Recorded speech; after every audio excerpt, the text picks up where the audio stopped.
Good news, everybody. It is a good Thursday morning. Reading through the news today, and lo and behold, the Trans Mountain Oil Pipeline expansion is to be opened soon. Woo! How many years has it been since that thing was bought by the government? Man, long enough. But let's get into this and see what they say. From the Financial Post, Trans Mountain Oil Pipeline expansion open soon, but questions from me. Oh, that's great. They got questions. 12 years since it was proposed, and finally it got built. But to be reasonable, there's a few good reasons for a little bit extra time. Not like 12 years time, but a little bit. It says after billions of dollars worth of cost revisions, several protests and environmentalists. Yeah, we all remember those. And the protests where they broke into, they destroyed the equipment to dig the ditches for the pipes. Yeah, those ones are pretty good.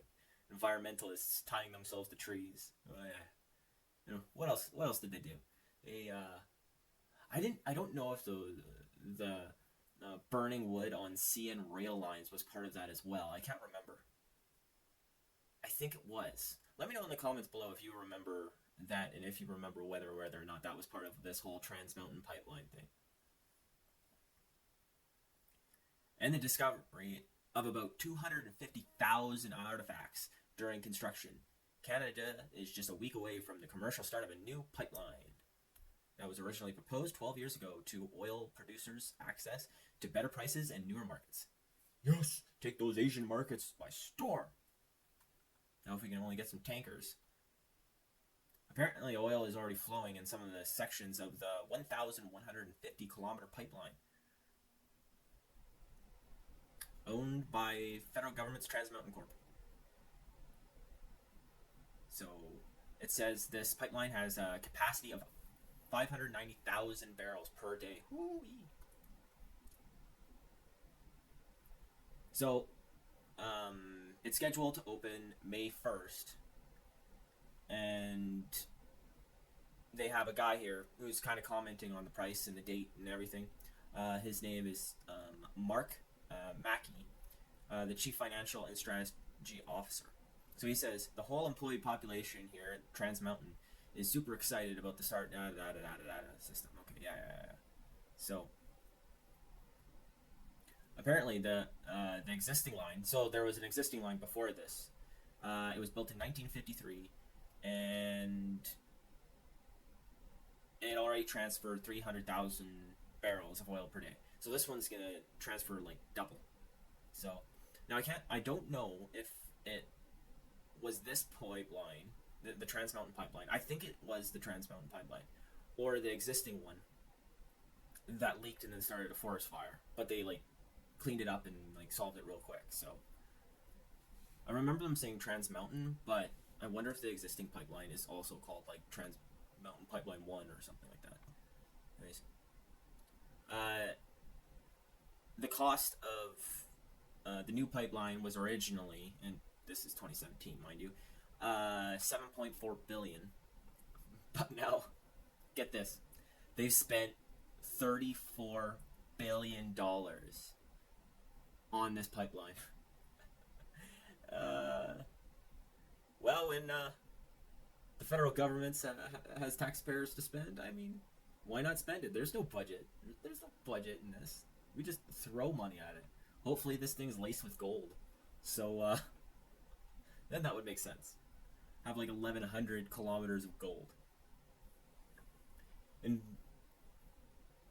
this is leading to some criticism of the industry. Tristan Goodman, who leads the Explorers of Producers, said the increase was ridiculous.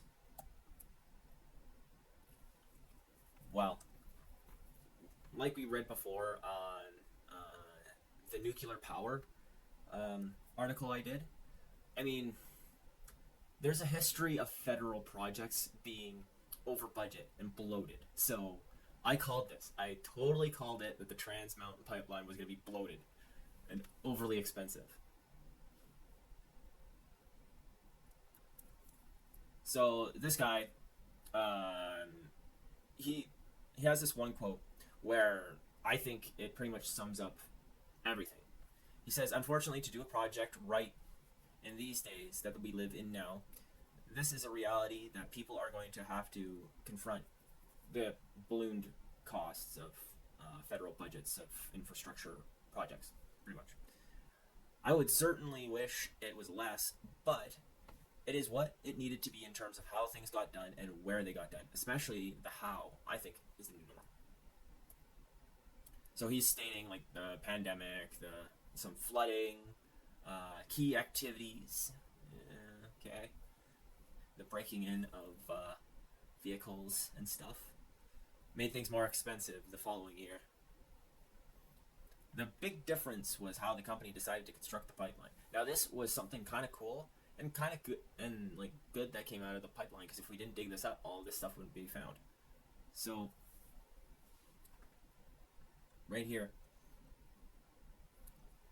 so Mackey here, he says that there was lots of engagement with indigenous nations and indigenous contractors and indigenous ownerships with the pipeline, I believe. And they found, while digging this pipeline, 250,000 indigenous artifacts. So that's pretty dang cool. So that's like a big reason why everything kind of ballooned, because they had to dig all of those, like they had to stop building, they had to dig all this stuff up, and then I think they said they diverted it, the pipeline.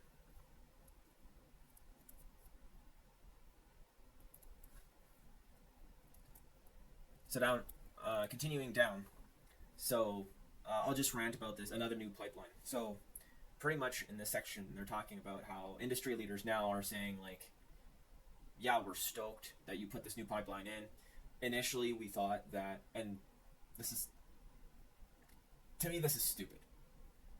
But they're like, oh yeah, initially we thought this would lower oil prices, and this would stop the ballooning of the price of oil, right?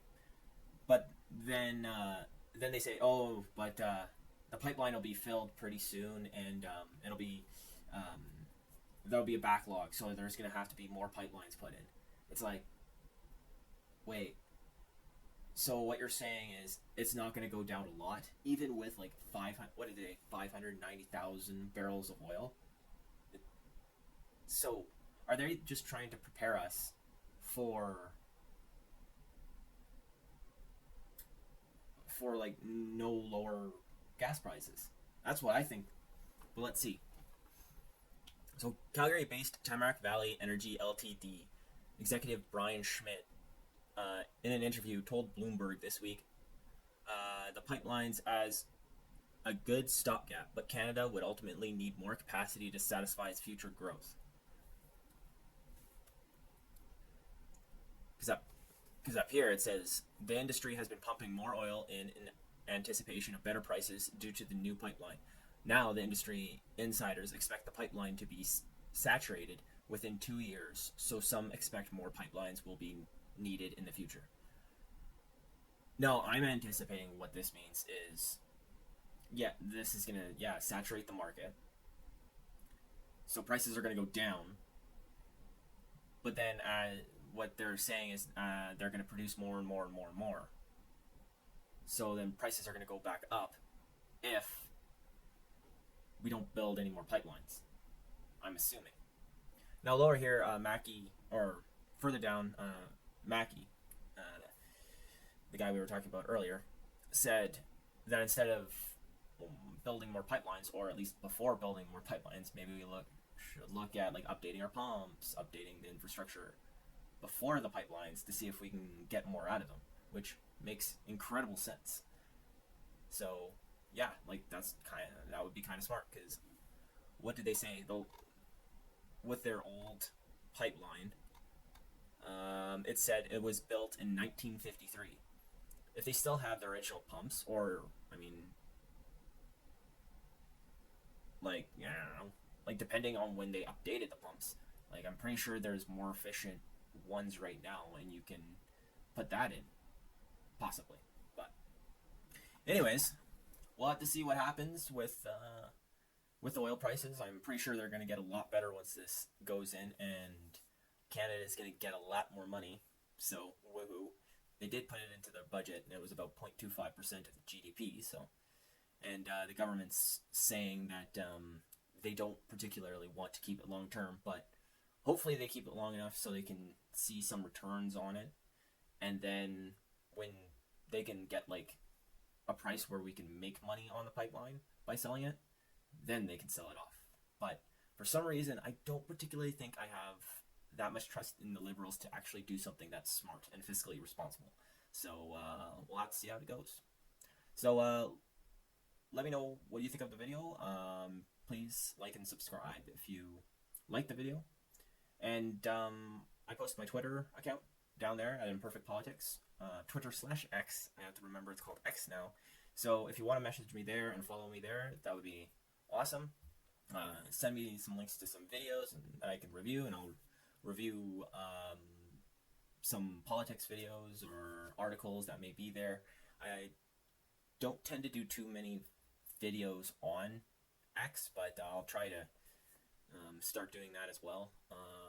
And have a good day.